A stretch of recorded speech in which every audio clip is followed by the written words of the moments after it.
अस्सलाम वालेकुम नाजरीन, आप देख रहे हैं अलर्ट पाकिस्तान। तो जैसा कि नाजरीन आप जानते हैं, आज हज़रत अल्लामा मौलाना हाफ़िज़ साद हुसैन रिज़वी साहब की लाहौर हाई कोर्ट में पेशी है। उनकी आज जज साहबान समाअत करेंगे। तो आज नाजरीन आपको एक अहम ख़बर बताने। तो नाजरीन आप सब जानते हैं कि मरकज़ में ये ऐलान हो चुका है। ग़ुलाम अब्बास फैज़ी साहब ने ये 7 सितंबर को मरकज़ में जब महफ़िल का इनकाद हुआ था, तब ग़ुलाम अब्बास फैज़ी साहब ने ये ऐलान कर दिया था कि आपने हमारा सब्र, हमारा आराम से बैठना आपने काफ़ी देख लिया, हमारे सब्र का इम्तिहान मत लें।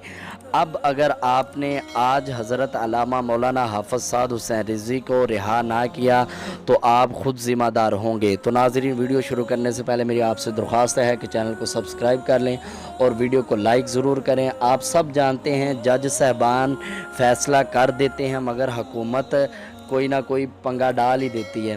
ग़ुलाम अब्बास फैज़ी साहब ने यह भी कहा था कि जब जज फ़ैसला कर देते हैं फिर हुकूमत कौन होती है कि जजों के फ़ैसलों को ठुकराने वाली।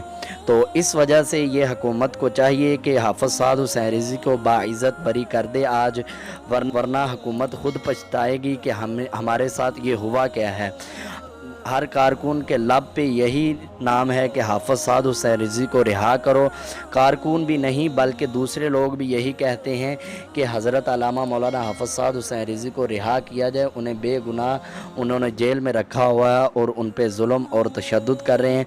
तो नाज़रीन मरकज़ में ये ऐलान हो चुका है कि आज अगर हाफ़िज़ साद हुसैन रिज़वी साहब का ऐलान ना हुआ रिहाई का, आगे खुद हुकूमत ज़िम्मेदार होगी, हम इसके ज़िम्मेदार नहीं होंगे। हमने काफ़ी देख लिया, इसके बाद हम देखेंगे नहीं, फिर इंशाअल्लाह हम करेंगे।